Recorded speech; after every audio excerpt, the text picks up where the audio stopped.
Hi dear students, आज हम लोग अपने नए चैप्टर प्रश्नावली 4E सारणिक में सहखंडज आव्यूह कैसे ज्ञात करते हैं इसके बारे में जानकारी लेंगे और सीखेंगे बहुत ही आसान तरीके से, शानदार तरीके से कि सहखंडज आव्यूह को ज्ञात कैसे किया जाता है। और इतनी आसानी से हम सहखंडज आव्यूह को ज्ञात करना सीख भी लेंगे, हमें पता भी नहीं चलेगा कि ये इतना हार्ड था, इतना सरल कैसे हो गया। तो आइए हम पहले सीखते हैं सहखंडज आव्यूह को ज्ञात करने के लिए हमें क्या क्या करना पड़ेगा। पहले हम क्रमबद्ध तरीके से सीख लेते हैं हमें करना क्या होगा, फिर हम एग्जाम्पल के तौर पे आपको सहखंडज आव्यूह ज्ञात करना सिखाएंगे। तो हमने यहाँ पे हेडिंग दिया है कि सहखंडज आव्यूह कैसे ज्ञात करें। तो सहखंडज आव्यूह ज्ञात करने के लिए हमें क्रम वाइज क्या क्या करना पड़ेगा, तो उस क्रम को पहले हमें सीखना ज़रूरी है। अगर हम उस क्रम को सीख गए तो हमें तुरंत ही पता चल जाएगा कि हम सहखंडज आव्यूह को बहुत आसानी तरीके से ज्ञात कर सकते हैं। तो सहखंडज आव्यूह को ज्ञात करने के लिए पहले हम थोड़ा सा ध्यान से सुनेंगे, उसके बारे में हम पुनः रिपीट करेंगे, तब हम कॉपी कराएंगे आप लोगों को। तो सहखंडज आव्यूह ज्ञात करने के लिए सबसे पहले जो भी आव्यूह यानी मैट्रिक्स दिया गया होगा उस मैट्रिक्स का हमें सहगुणनखंड ज्ञात करना होगा। यदि आप लोगों को सहगुणनखंड ज्ञात करना नहीं आता या कोई भी सहगुणनखंड को ज्ञात करने में डाउट है तो आप लोग अगले प्रश्नावली अर्थात 4D को एक बार पुनः रिपीट कर लें, जो कि हम इस वीडियो में उसका लिंक भी शेयर कर देंगे डिस्क्रिप्शन बॉक्स में। अगर कहीं दिक्कत हो तो जाके डिस्क्रिप्शन बॉक्स के आधार पे उस वीडियो को देख लें ताकि सहगुणनखंड ज्ञात करने में आपको तक दिक्कत न हो। तो हम यहाँ से सीखेंगे सहगुणनखंड ज्ञात करेंगे। सहखंडज आव्यूह को ज्ञात करने के लिए सहगुणनखंड ज्ञात करने के पश्चात हम उसका परिवर्त आव्यूह भी ज्ञात करेंगे। परिवर्त मतलब होता है उल्टा। तो उल्टा हम कैसे करेंगे, तो उल्टा का मतलब ये होता है कि जो हमारा रो होगा उसे कॉलम बना देंगे और जो कॉलम होगा उसे रो बना देंगे। ये हमारा परिवर्त आव्यूह होता है। तो आइए हम अब क्रम से देखते हैं, नोटेड करते हैं कि हमें करना क्या होगा सहखंडज आव्यूह ज्ञात करने के लिए। तो सहखंडज आव्यूह ज्ञात करने के लिए हमारा पहला पॉइंट होगा, हमें सहगुणनखंड ज्ञात करना होगा। सहगुणनखंड या इसका नामकरण कह सकते हैं कि सहखंड। ये दो नाम है, ध्यान से देखना है आप लोगों को। सहखंड नाम दिया जाता है, अगर सहखंडज कह देंगे तो वैल्यू में परिवर्तन आ जाएगी, इतना हमें नोटिस करना है। तो यहाँ से सहगुणनखंड कहें या सहखंडज, इसे हम ज्ञात करेंगे, ज्ञात करना है। ये पहला कार्य करेंगे कि हमें सहगुणनखंड या सहखंड ज्ञात करना है पहले, सबसे पहले। और दूसरे पॉइंट में, तो दूसरे पॉइंट में जो है हमारा सहखंड या सहगुणनखंड कह सकते हैं, सहखंड या सहगुणनखंड का परिवर्त आव्यूह, इसका परिवर्त आव्यूह ज्ञात करेंगे। परिवर्त आव्यूह, अब परिवर्त आव्यूह होता क्या है, हम यहाँ नीचे थोड़ा सा आप लोगों को समझाने की कोशिश करेंगे और आप लोग उम्मीद है कि बड़ी आसानी से समझ भी लेंगे। तो यहाँ से जो हमारा रो है, रो को हम चेंज कर देंगे किसमें, कॉलम में, और कॉलम को चेंज कर देंगे किसमें, रो में। अर्थात ये जो एरो का निशान दोनों तरफ है, तो रो को कॉलम में चेंज कर सकते हैं और कॉलम को रो में चेंज कर सकते हैं। अब जब रो को कॉलम या कॉलम को रो में चेंज कर देंगे तो तीसरे पॉइंट में हम लिखते हैं उसे, तो उसी को हम कहते क्या है, सहखंडज आव्यूह। उसी को क्या कहते हैं, सहखंडज आव्यूह। अब सहखंडज आव्यूह का अंग्रेजी होता है एडजॉइंट मैट्रिक्स। तो सहखंडज आव्यूह को शार्ट में हम लोग ADJ करके दर्शित करते हैं। अब ADJ, अब जो भी हमारा आव्यूह दिया रहेगा, आव्यूह का नामकरण ABC इस तरह से अगर दिया रहेगा तो यहाँ पे हम दर्शित करेंगे एडजॉइंट A। अगर मान लिया A के रूप में दिया गया है तो एडजॉइंट A, B के रूप में दिया गया है तो B, इसी तरह से नामकरण कर सकते हैं। तो एडज्वाइंट ए, अब आव्यूह जो है सखंडज आव्यूह, तो एडज्वाइंट ए बराबर, अब जो हमारा आव्यूह दिया गया था तो आव्यूह मान लिया कि हमने ए के रूप में दिया गया था, तो ए का परिवर्त कर देंगे। क्या कर देंगे? ए का परिवर्त। अब यही हमारा क्या हो जाएगा? सहखंडज आव्यूह। इतना बात को हमें नोटिस करना है। तो आइए हम एग्जाम्पल के तौर पे आप लोगों को इसे समझाने की कोशिश करेंगे।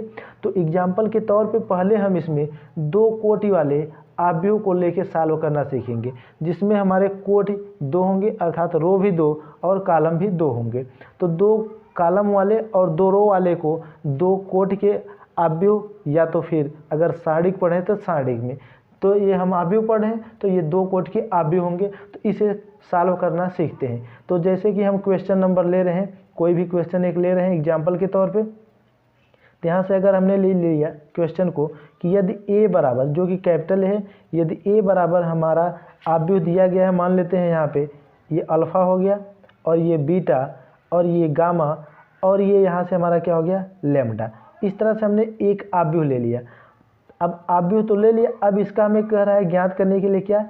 एडज्वाइंट ए। एडज्वाइंट ए, तो एडज्वाइंट ए को जानते हैं कि कहते क्या है हिंदी में? सहखंडज कहते हैं। क्या? सहखंडज आव्यूह कहते हैं। तो सहखंडज हमें क्या करना है? इसका ज्ञात करना है। तो जब सहखंडज इसका हमें ज्ञात करना है, तो हमें पता है कि सहखंडज ज्ञात करने के लिए हमें सर्वप्रथम क्या करना पड़ेगा? यहाँ पे हमने लिखा है कि सहगुणनखंड ज्ञात करना होगा। तो हम जानते हैं कि सहगुणनखंड ज्ञात कैसे होता है, तो उसी के आधार पे हमें सहखंडज प्राप्त होगा। तो यदि आप लोगों को थोड़ा सा यहाँ पे हिंट हम देना चाहेंगे और यदि इसके बारे में विधिवत जानकारी लेना चाहते हैं, तो जो डिस्क्रिप्शन बॉक्स है, डिस्क्रिप्शन बॉक्स में अगले चैप्टर का लिंक जो कि सहगुणनखंड से रिलेटेड होगा दिया रहेगा और आप लोग उस पर क्लिक करके देख सकते हैं। तो यहाँ से हम थोड़ा सा समझ लेते हैं कि सहगुणनखंड ज्ञात कैसे करते हैं। तो सहगुणनखंड के लिए हमारा फार्मूला होता है, सहगुणनखंड के लिए, तो सहगुणनखंड के लिए हमारा फार्मूला क्या होता है? -1 r + c और इनटू यहाँ पे होता है हमारा उपसारणिक। क्या होता है? उपसारणिक। ये हमारा फार्मूला होता है जो कि सहगुणनखंड ज्ञात करने के लिए।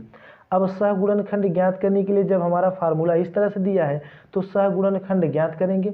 अब जैसे सहगुणनखंड तो हमने मान लिया, फार्मूला लिख लिया। अब इसमें एक मैटर ये बज रहा है, ये दिक्कत दे रहा है कि उपसारणिक क्या होता है।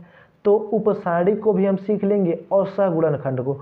उपसारणिक हमारा ये होता है कि हम जिस अवयव को ले रहे हैं उस अवयव को और उस वाले अवयव के रो को और उस वाले अवयव को कॉलम को छोड़ने के अतिरिक्त जो अवयव शेष बचेंगे वो हमारे सहगुणनखंड के अंतर्गत आएंगे दो कोटि के अवयव में। इस तरह से अगर ये दो कोटि का आव्यूह दिया गया है तो दो कोटि के आव्यूह में यहाँ पे अल्फा दिया गया। अब अल्फा का अगर हमसे पूछ ले उपसारणिक क्या होगा, तो ये अल्फा को भी छोड़ देंगे और अल्फा वाले इस तरह से रो को भी छोड़ देंगे और अल्फा वाले इस तरह से कॉलम को भी छोड़ देंगे। अगर यहाँ से अल्फा वाले रो को और अल्फा वाले कॉलम दोनों को छोड़ दिए तो यहाँ से बचा क्या हमारा? तो इस तरह से अल्फा वाला रो छूट गया, इस तरह से अल्फा वाला कॉलम। तो जब अल्फा वाला रो छूटा, अल्फा वाला कॉलम, तो यहाँ से जो बचा वो हमारा उपसारणिक हुआ। क्या हुआ? उपसारणिक। अर्थात ये रो को छोड़ दिए, ये कॉलम, तो बचा क्या हमारा यहाँ पे? तो बचा हमारा क्या? लैम्डा। ये लैम्डा हमारा उपसारणिक हुआ। अब उपसारणिक हुआ तो हमें ज्ञात क्या करना है? पहले हमने यही लिखा है कि सहगुणनखंड या सहखंड। तो सहखंड ज्ञात करने के लिए फार्मूला था -1 r + c। तो अब यहाँ से हम सहखंड ज्ञात करते हैं, सहखंड या फिर इसका नामकरण जो कहते हैं सहगुणनखंड। सहगुणनखंड ये नामकरण करते हैं। अब इसे हम ज्ञात कर लेते हैं। तो इसके लिए हमने फार्मूला लिखा था -1 पावर में r + c गुणे उपसारणिक। अब -1 और r ये c कहाँ से मिलेंगे? तो ये r और c हमें इसी आव्यूह से मिलेंगे। तो इस आव्यूह में देखिए तो अल्फा कहाँ पे लिखा है? तो अल्फा जो है पहला वाला ही अवयव है आव्यूह में। और देखें तो ये रो के रूप में कौन सा रो है? तो पहला रो है। और कॉलम के रूप में देखें तो पहला वाला कॉलम है। तो इसको हम अगर नामकरण करें अवयव को तो लिखेंगे A11, क्योंकि ये अवयव है, दर्शित कर रहा है अवयव को। अवयव कहाँ पे है? तो पहले वाले रो में और पहले वाले कॉलम में। अब हमें तो क्लियर होगा। अब यहाँ पे लिखेंगे तो -1, r की वैल्यू कितनी? 1 और c की वैल्यू भी 3, तो 1 + 1 गुणे अब यहाँ पे क्या होता है उपसारणिक, तो उपसारणिक हमने ज्ञात क्या किया है यहाँ पे लेमडा, तो यहाँ पर रख देंगे लेमडा। अब यहाँ पे देखें तो -1 एक घात में 2 गुणे यहाँ पे क्या आ गया लेमडा। अब जब माइनस में है अगर घात सम में आ जाएगी तो वैल्यू हमें प्लस में ही मिलेगी। अगर आप लोगों को यहाँ पे भी दिक्कत है तो हम यहाँ पे सॉल्व करेंगे पूरी विस्तृत रूप में। तो -1 गुणे घात में 2 अर्थात -1 का गुणा 2 बार इंटू लेमडा। अब माइनस का माइनस में जब मल्टीपल होता है तो माइनस का माइनस में मल्टीपल करने के पश्चात हमें सिंबल प्लस मिलता है, जैसा कि यहाँ पे हम लिख भी दे रहे हैं। माइनस में अगर गुणा करेंगे माइनस का तो यहाँ पे हमें चिन्ह मिलेगा क्या प्लस मिलेगा। तो माइनस का माइनस में गुणा करेंगे तो प्लस मिलेगा, यहाँ माइनस का माइनस में गुणा होगा तो प्लस हो जाएगा और 1 का 1 में गुणा होगा तो 1। अब 1 का अगर लेमडा में गुणा कर दें तो यहाँ से क्या आ जाएगा लेमडा हमारा निकल के आ जाएगा। ये रहा हमारा सहगुणनखंड या सहखंड ज्ञात करने का तरीका। अब हम डायरेक्ट यहाँ से सहगुणनखंड सभी का ज्ञात कर लेंगे। तो जब सभी का सहगुणनखंड ज्ञात करेंगे तो यहाँ से हमारा आ जाएगा सहगुणनखंड। तो सहगुणनखंड को मान लेते हैं ए के रूप में सारणिक दिया गया है, तो इसका नाम हम इस आव्यूह का नाम जब सहगुणनखंड ज्ञात करेंगे तो इस आव्यूह का एक नया नाम दे देंगे। उस नए नाम के आधार पे हम सॉल्व करेंगे। तो यहाँ पे ए था, अब इसका नाम हम चेंज करके कुछ दूसरा नाम मान लेते हैं। यहाँ पे हमने बी दे दिया तो बी बराबर, अब यहाँ पे हम लिखेंगे सहगुणनखंड। तो अगर बी बराबर लिखेंगे तो यहाँ से अल्फा का हमने ज्ञात कर लिया। सहगुणनखंड क्या है हमारा यहाँ पे लेमडा आया। अब इसी तरह से बीटा निकालेंगे। तो बीटा वाला देखें तो ये पहले रो में पहला रो, दूसरे कॉलम में दूसरा कॉलम छूट गया, तो यहाँ बचा क्या गामा। अब गामा बचा यहाँ पे, तो गामा यहाँ पे लिखेंगे। लेकिन यहाँ गामा लिखने से पहले अगर देखें तो यहाँ पे गामा लिखेंगे, लेकिन यहाँ पे गामा लिखने से पहले हमें एक बात ये भी नोटिस करना है कि हमने गामा तो उपसारणिक ज्ञात किया, लेकिन हमारा सहखंड जो है वो सहखंड इस तरह से होगा। तो देखेंगे तो ये जो बीटा वाला हमने अवयव लिया था, ये बीटा कहाँ पे था, तो ये पहले वाले रो में और दूसरे वाले कॉलम में, अर्थात पहला रो दूसरा कॉलम, पहला रो दूसरा कॉलम। तो पहला रो और दूसरा कॉलम को अगर जोड़ दें तो 2 और 1 क्या हो जाएगा 3। तो अगर 1 के घात में 3 करेंगे तो घात विषम है तो माइनस आएगा, तो यहाँ से हमारा चिन्ह क्या हो जाएगा माइनस। अब इसी तरह से गामा का हम निकाल लें तो इस तरह से गामा वाला पार्ट छूटेगा और ये इसके जो है कॉलम के रूप में, तो यहाँ से बचेगा क्या बीटा, तो यहाँ से लिखेंगे क्या बीटा। अब देखिए तो ये दूसरा रो पहला कॉलम, तो 2 और 1 को जोड़ेंगे 3, तो -1 की घात में अगर विषम है तो क्या आ गया यहाँ से माइनस, तो यहाँ से क्या आ जाएगा माइनस। अब इसी तरह से अगर हम यहाँ पे लेमडा को ले लें तो लेमडा, तो यहाँ से बचेगा क्या अल्फा। तो ये देखें तो दूसरा रो दूसरा कॉलम और 2 में 2 जोड़ दें तो घात में 4 आएगा, जब घात में सम हो गया तो हमारा माइनस नहीं आएगा। तो ये रहा हमारा क्या निकल के आ गया, ये हमने सहगुणनखंड ज्ञात कर लिया। ये क्या है हमारा सहगुणनखंड, यहाँ पे हम लिख भी दे रहे हैं हिंदी में। ये हमारा निकल के आया सहगुणनखंड, ये हमारा सहगुणनखंड है। जब सहगुणनखंड हमने ज्ञात कर लिया, अब अगले स्टेप में हमने क्या लिखा है सहगुणनखंड का परिवर्त ज्ञात करना है। तो परिवर्त अर्थात हमने यही सीखा कि रो को किस में चेंज कर दे, कॉलम में, और कॉलम को रो में। तो यहाँ से परिवर्त निकालेंगे। अब परिवर्त जब निकालेंगे तो परिवर्त ही हमारा क्या होता है एडजॉइंट ए होता है। ये हमने अगले स्टेप में लिखा है कि जो एडजॉइंट ए होता है यानी संखंडज अवयव होता है वो उसी का परिवर्त अवयव ही होता है। तो यहाँ पे हमने सहगुणनखंड को जब बी माना है तो बी के रूप में ही देखेंगे। तो अगर बी माना है तो बी का जो हम परिवर्त निकाल देंगे, तो यहाँ से लिखेंगे सहखंडज अवयव, सहखंडज अवयव, सहखंडज अवयव। इसे स्मॉल या शॉर्ट में एडजॉइंट ए कहते हैं। एडजॉइंट ए बराबर लिखेंगे जो हमने सहगुणनखंड ज्ञात किया, तो सहगुणनखंड का नामकरण बी किया है, तो बी का परिवर्त अवयव ज्ञात करेंगे। क्या ज्ञात करेंगे बी का परिवर्त अवयव। अब बी का परिवर्त अवयव अर्थात परिवर्त में क्या होता है रो को कॉलम, कॉलम को रो बना देते हैं। तो यहाँ नीचे से लिखेंगे कि एडजॉइंट ए जो आएगा हमारा, अब हम यहाँ पे चेंज करेंगे तो ये हमारा देखिए तो ये कॉलम के रूप में, हम इसे रो के रूप में लिख देंगे। तो रो के रूप में लिखेंगे तो यहाँ से क्या हो जाएगा लेमडा, और ये बी यहाँ पे था, अब बी यहाँ पे हमारा रो के रूप में माइनस हो जाएगा। अब यहाँ पे ये भी देखिए तो कॉलम के रूप में था, इसे भी रो बना देंगे तो यहाँ से माइनस का गामा और यहाँ से अल्फा। ये रहा हमारा सहखंडज अवयव। इस तरह से हम सहखंडज अवयव को ज्ञात करते हैं। अब हम सीखेंगे कि अगर अवयव 3 कोट का दिया गया है तो सहखंडज अवयव किस तरह से ज्ञात करेंगे। तो आइए हम 3 कोटि के अवयव का सहखंडज अवयव ज्ञात करना सीख लेते हैं। तो यहाँ पे हम कोई एग्जाम्पल के तौर पे ले रहे हैं। जैसे यहाँ पे हमने ले लिया कि मान लिए हमने यहाँ पे क्वेश्चन के रूप में लिया, यहाँ पे हमने क्वेश्चन ले लिया 2 3 4, यहाँ पे -3 4 7 और यहाँ पे 3 -6 10। अब इसका हमें ज्ञात क्या करना है, सहखंडज अवयव। अब यहाँ से हमें इसका ज्ञात क्या करना है, सहखंडज अवयव हमें ज्ञात करना है। तो सहखंडज अवयव ज्ञात करने के लिए हमने यही सीखा है कि सबसे पहले सहगुणनखंड ज्ञात करेंगे। तो ये 3 कोटि का हमारा अवयव दिया गया है। तो अवयव हमारा ये 3 कोटि का दिया गया है। अब इस 3 कोटि के अवयव को हम यहाँ से पहले सहगुणनखंड ज्ञात करेंगे। तो सहगुणनखंड ज्ञात करेंगे तो यहाँ से पहला हमारा अवयव कितना है, ये जो देखेंगे तो 2 है। तो पहले 2 का सहगुणनखंड ज्ञात करेंगे। तो सहगुणनखंड को हमेशा स्मॉल लेटर से न प्रदर्शित करके कैपिटल से ही प्रदर्शित करना है। ये हमें एक बात को नोटिस कर लेना है। तो यहाँ से अगर हम चाहे जो भी नामकरण करें लेकिन कैपिटल ही करेंगे। तो यहाँ से हमने मान लिया इसको कैपिटल ए। अब ये पहला वाला रो पहला वाला कॉलम ले रहे हैं, अर्थात जो 2 है ये पहले वाले रो में और पहले वाले कॉलम में है। तो पहले वाले रो और पहले वाले कॉलम में है तो हम यहाँ पे डायरेक्ट ही सॉल्व करना सीखते चलेंगे, क्योंकि हम जानते हैं फार्मूला क्या होता है, -1 पावर में r प्लस सी, फिर उसके बाद में हमारा उपसारणिक होता है। तो उपसारणिक क्या होता है ये भी थोड़ा सा ध्यान देंगे कि अगर सारणिक ये दिया गया है या तो ये जो अवयव दिया गया है इस अवयव में से अगर इस अवयव में से हम तो सारणिक हमें यानी ये जो अवयव दिया गया है तो हमें सहगुणनखंड ज्ञात करने के लिए सारणिक की ज़रूरत पड़ती है। तो इस अवयव को हम सारणिक में कन्वर्ट करके सारणिक के आधार पे ही सॉल्व करेंगे, न कि अवयव के रूप में। तो सहखंड अगर ज्ञात कर रहे हैं तो इसमें सबसे पहले उपसारणिक आता है सहगुणनखंड ज्ञात करने के लिए।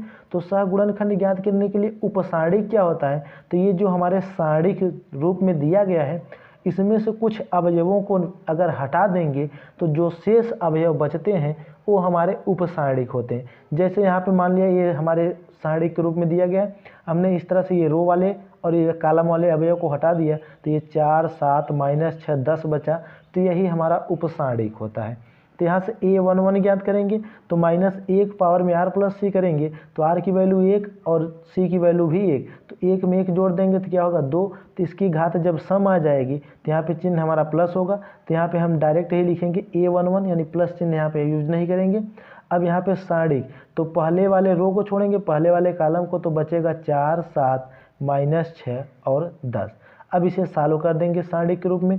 तो 4 में 10 का गुणा करेंगे तो 40 और यहाँ बीच में होता है माइनस, तो 6 का 7 में गुणा करेंगे तो माइनस में है तो माइनस का 42।